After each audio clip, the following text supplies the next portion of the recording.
नमस्कार दोस्तों, स्वागत है आप सभी का आपके अपने YouTube channel SSA online study पर। तो कैसे हो आप सभी दोस्तों? आशा करता हूँ कि आप सभी अच्छे होंगे। तो हम आज इस क्लास में ग्रुप डी के अति संभावित 25 प्रश्नों की एक श्रृंखला कर रहे हैं।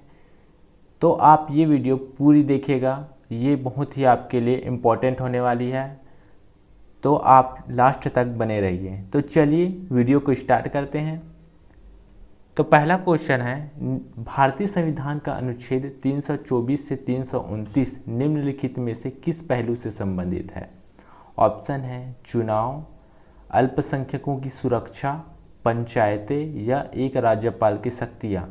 तो अनुच्छेद 324 से 329 है चुनाव, ये चुनाव से संबंधित है अनुच्छेद 324 से 329 और ये भाग 15 के अंतर्गत आता है। आप ये चीज़ याद रखिएगा, अनुच्छेद 324 से 329 भाग 15 के अंतर्गत आता है। चलिए अगले क्वेश्चन को चलते हैं। हीमोग्लोबिन लाल रक्त कोशिकाओं के अंदर का एक प्रोटीन है और यह निम्नलिखित में किसका वहन करता है? तो हीमोग्लोबिन वहन करता है ऑक्सीजन का, ये वहन करता है, ऑक्सीजन का ये वहन करता है और यह ऊतकों एवं कोशिकाओं तक पहुंचाता है वहन करके। यह ऊतकों एवं कोशिकाओं तक यह पहुंचाता है ऑक्सीजन को। ठीक है, ये बात आप याद रखिएगा। चलिए अगले क्वेश्चन को चलते हैं। निम्नलिखित में से कौन सा भारत का सर्वोच्च नागरिक पुरस्कार है? पद्म भूषण, परमवीर चक्र, पद्म विभूषण और भारत रत्न। तो भारत रत्न भारत का सर्वोच्च नागरिक पुरस्कार है, तो आपका सही आंसर हो जाएगा ऑप्शन 4। चलिए अगले क्वेश्चन को चलते हैं। भारत का पहला आधिकारिक जनगणना अभियान किस वर्ष चलाया गया था? तो भारत का पहला आधिकारिक जनगणना अभियान सन 1881 में चलाया गया था। कब चलाया गया था? सन 1881 में। और किसके शासनकाल में? तो ये लॉर्ड रिपन, गवर्नर जनरल है लॉर्ड रिपन। ये क्वेश्चन एग्जाम में कई बार पूछा गया है कि लॉर्ड रिपन के काल में यह चलाया गया था। ठीक है दोस्तों, इनका शासनकाल था 1880 से 1884। इसी कारण से इन्हें स्थानीय स्वशासन का जनक कहा जाता है। इन्हें क्या कहा जाता है? स्थानीय स्वशासन का जनक। आप ये चीज़ें याद रखिएगा, ये एग्ज़ाम में कई बार पूछा जा चुका है। चलिए अगले क्वेश्चन को चलते हैं। कंचनजंगा राष्ट्रीय पार्क स्थित है? तो कंचनजंगा नेशनल पार्क लोकेटेड है सिक्किम में। सिक्किम में यह स्थित है। चलिए अगले क्वेश्चन को चलते हैं। दामोदर जिसकी सहायक नदी है वह है गंगा, हुगली, पद्मा या स्वर्णरेखा। तो दामोदर हुगली की सहायक नदी है। हुगली नदी पश्चिम बंगाल में बहते हुए बंगाल की खाड़ी में जल गिराती है और दामोदर छोटा नागपुर के पठार में भ्रंश घाटियों के बीचों बीच बहती है और बहते हुए हुगली नदी में मिल जाती है। ठीक है दोस्तों, तो आप ये याद रखिएगा, हुगली कहाँ की है? पश्चिम बंगाल में, और बंगाल की खाड़ी में यह जल गिराती है। ठीक है दोस्तों, आशा करता हूँ कि आपको इतनी सारी चीज़ें समझ में आ गई होगी। चलिए अगले क्वेश्चन को चलते हैं। 1857 के स्वतंत्रता संग्राम के संबंधित पहली घटना कौन सी है? कानपुर में विद्रोह और नाना साहब का नेतृत्व संभालना, या बेगम हजरत महल द्वारा अवध का नेतृत्व, सैनिकों का दिल्ली के लाल किले पर पहुंचना, या झांसी की रानी का विद्रोह। तो पहली घटना थी जब मेरठ के सैनिकों ने विद्रोह किया और अंग्रेज अधिकारियों पर गोली चला दी, और अंग्रेज अधिकारियों पर गोली चला के वे दिल्ली की ओर चल पड़े और वे लाल के किले पर पहुंचे और वहां पर अपना सम्राट घोषित कर दिया, बहादुर शाह जफर को। क्योंकि सम्राट घोषित करना बहुत ज़रूरी था, क्योंकि तभी आपका स्वतंत्रता संग्राम सफल हो सकता था, लेकिन ऐसा नहीं हुआ, ये सफल नहीं हुआ। तो आपका सही आंसर हो जाएगा सैनिकों का दिल्ली के लाल किले पर पहुंचना, ऑप्शन 3। उसके बाद कानपुर में विद्रोह हुआ, उसके बाद विभिन्न जगहों पर विद्रोह हुआ और विभिन्न जगहों पर उनका नेतृत्व क्रांतिकारियों ने किया। तो कानपुर में विद्रोह हुआ और नाना साहब ने नेतृत्व किया। और दूसरे ऑप्शन में है अवध का नेतृत्व, तो अवध का नेतृत्व बेगम हजरत महल ने किया। और झांसी की रानी का विद्रोह यानी कि झांसी का नेतृत्व किया रानी लक्ष्मीबाई ने। ठीक है दोस्तों, ये उसके बाद की घटना है। तो सर्वप्रथम घटना है सैनिकों का दिल्ली के लाल किले पर पहुंचना। चलिए अगले क्वेश्चन की ओर चलते हैं। सत्य शोधक समाज की स्थापना किसने की थी? तो सत्य शोधक समाज की स्थापना की थी दयानंद सरस्वती ने, ज्योतिबा फुले ने, महात्मा गांधी ने या डॉक्टर भीमराव अम्बेडकर ने। तो सही आंसर हो जाएगा दोस्तों ज्योतिबा फुले ने सत्य शोधक समाज की स्थापना की थी। कब की थी? तो इन्होंने की थी 1873 ईस्वी में की थी। वह स्थान कौन सा है जहाँ की थी? तो मुंबई में इन्होंने सत्य शोधक समाज की स्थापना की थी।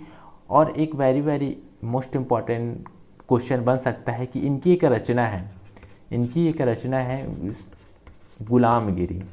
इसको भी आप याद रखिएगा, इनकी रचना है गुलामगिरी। चलिए अगले क्वेश्चन की ओर चलते हैं। दक्षिण अफ्रीका से वापस लौटने के पश्चात गांधी जी ने अपना प्रथम सफल सत्याग्रह शुरू किया था। चंपारण में, चौरी चौरा में या बारदोली में या दांडी में। तो उन्होंने प्रथम सफल सत्याग्रह शुरू किया था चंपारण में। और यहीं पर रविन्द्रनाथ टैगोर ने चंपारण सत्याग्रह की कुशल नेतृत्व से प्रभावित होकर गांधी जी को महात्मा की उपाधि दी थी। तो किसने दी थी? रविन्द्रनाथ टैगोर ने, इनके कुशल नेतृत्व से प्रभावित होकर। और ये राम कुमार शुक्ल के अनुरोध पर ये वहाँ गए थे चंपारण में। तो आप ये बात याद रखिएगा दोस्तों। चलिए अगले क्वेश्चन की ओर चलते हैं। बाबर ने सुल्तान इब्राहिम लोदी को पानीपत की लड़ाई में कब पराजित किया?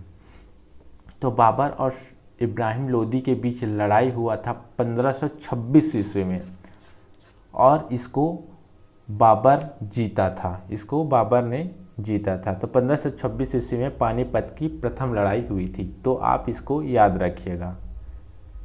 और यहीं पर प्रथम बार तोप खाने का प्रयोग किया गया था। प्रथम बार तोप खाने का प्रयोग भी आपका यहीं किया गया था पानीपत की लड़ाई में।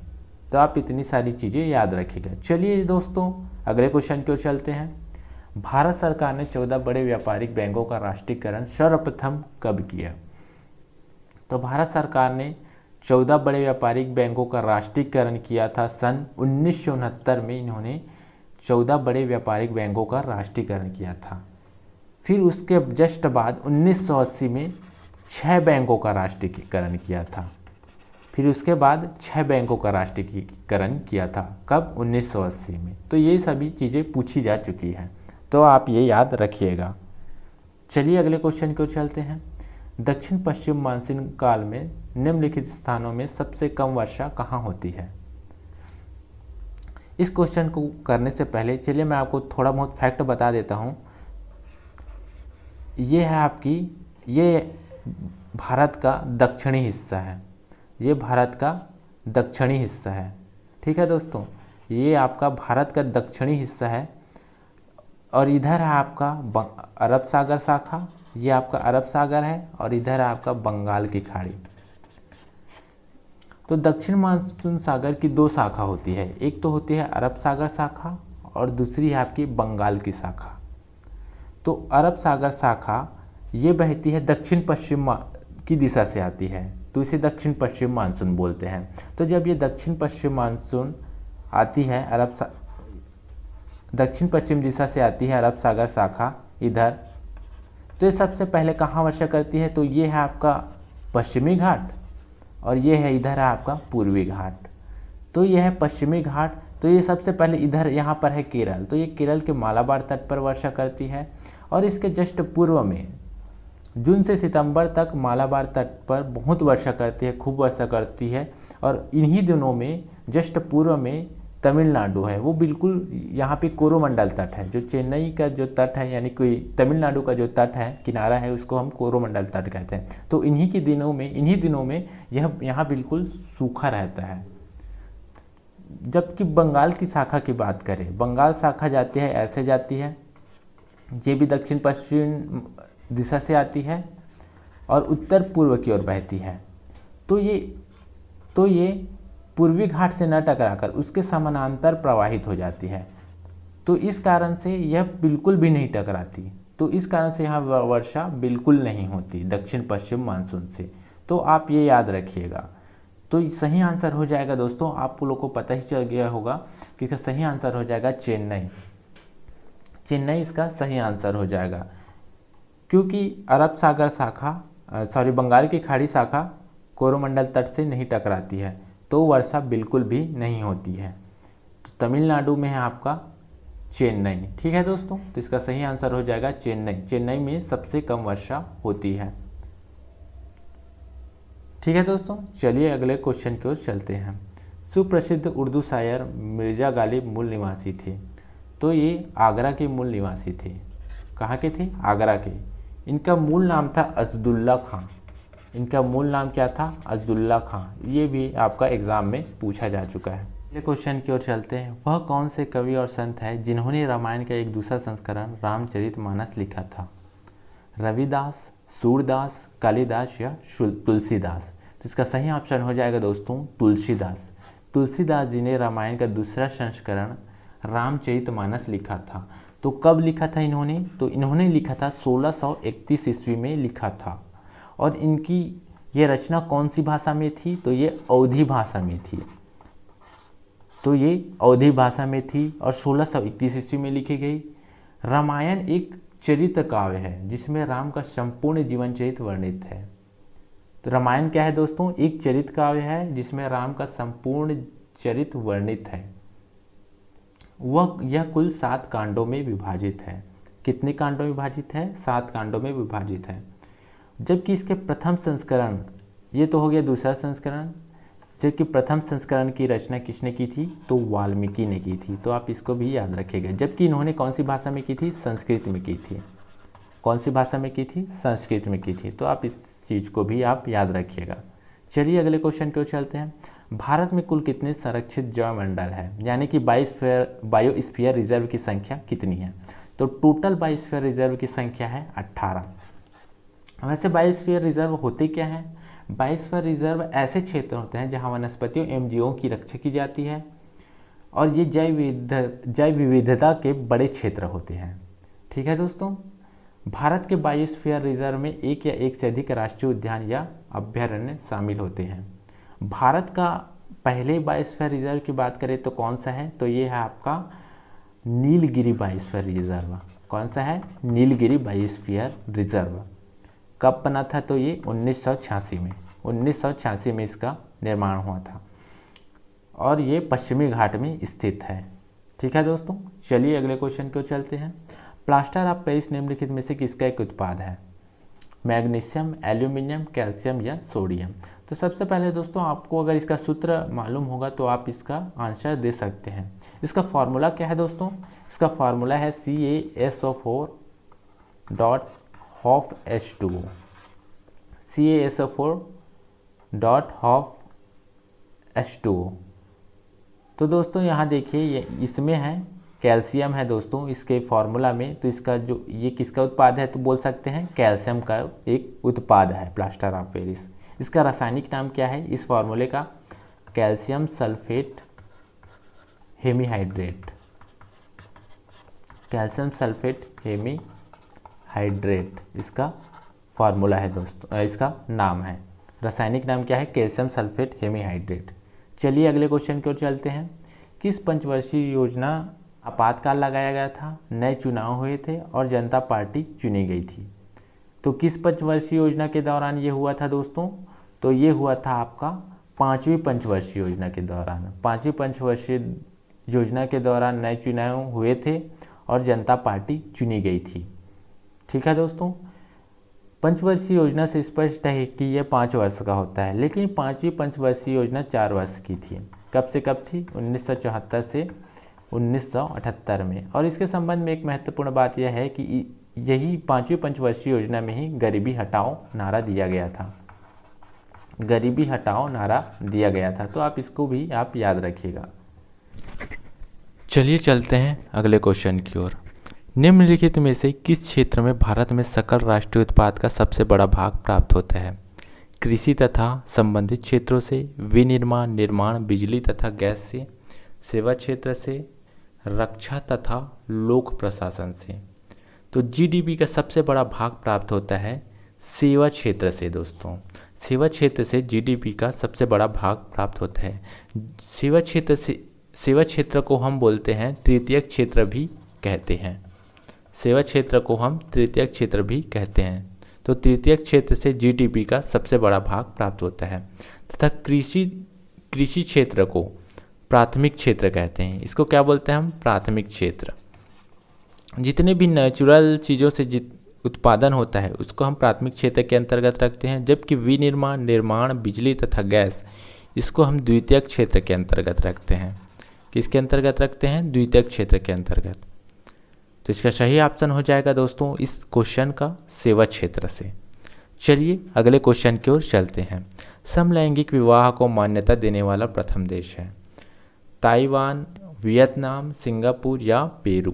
तो समलैंगिक विवाह को मान्यता देने वाला प्रथम देश है ताइवान दोस्तों।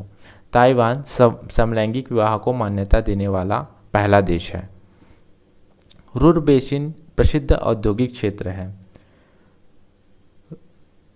तो रुर बेसिन यानी कि ये रुर जो है, रुर नदी ये राइन की सहायक नदी है। तो रुर और राइन के बीच के क्षेत्र को रुर बेसिन कहते हैं। तो रुर बेसिन में मुख्यतः रुर बेसिन जो है ये जर्मनी का औद्योगिक क्षेत्र है। रुर बेसिन में कोयला सर्वाधिक मात्रा में पाया जाता है। कोयला का बहुत बड़ा भंडार यहाँ पाया जाता है। इसी कारण से इसे यूरोप का औद्योगिक हृदय स्थल भी कहा जाता है। तो आप इसको याद रखिएगा। यहाँ क्या पाया जाता है? रुर बेसिन में कोयला पाया जाता है। चलिए अगले क्वेश्चन की ओर चलते हैं। निम्नलिखित में से भारत में पहला नगर निगम कहाँ स्थापित हुआ था? तो पहला नगर निगम स्थापित हुआ था मद्रास में। कब हुआ था दोस्तों? तो ये हुआ था आपका 1688 ईस्वी में स्थापित हुआ था। और इसके जस्ट बाद 1726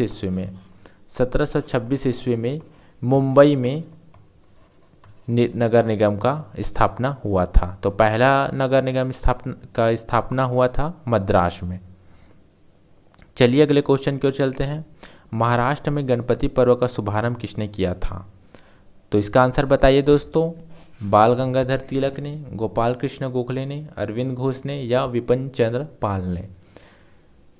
तो इसका सही आंसर होगा दोस्तों बाल गंगाधर तिलक। बाल गंगाधर तिलक इसका सही आंसर होगा दोस्तों।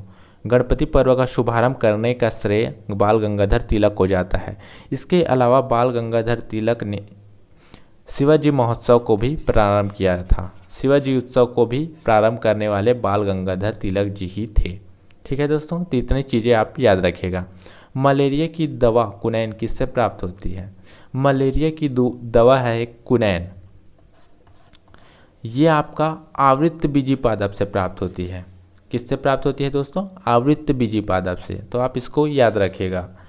और मलेरिया रोग किससे होता है? मलेरिया रोग होता है आपका प्लाज्मोडियम वाइवेक्स नामक प्रोटोजोआ से यह रोग होता है। ठीक है दोस्तों, चलिए अगले क्वेश्चन की ओर चलते हैं। धान के खेत से कौन सी गैस निकलती है? तो धान के खेत से दोस्तों मेथेन है, अमोनिया है, कार्बन डाइऑक्साइड है, नाइट्रोजन। तो धान के खेत से दोस्तों मेथेन गैस निकलती है। कौन सी गैस निकलती है? मेथेन गैस निकलती है। इसके अलावा मेथेन नेचुरल गैस यानी कि प्राकृतिक गैस का मुख्य तत्व है। किसका मुख्य तत्व है? Natural gas. नेचुरल गैस में मेथेन पाया जाता है। ठीक है दोस्तों, तो आप इसको भी याद रखेगा।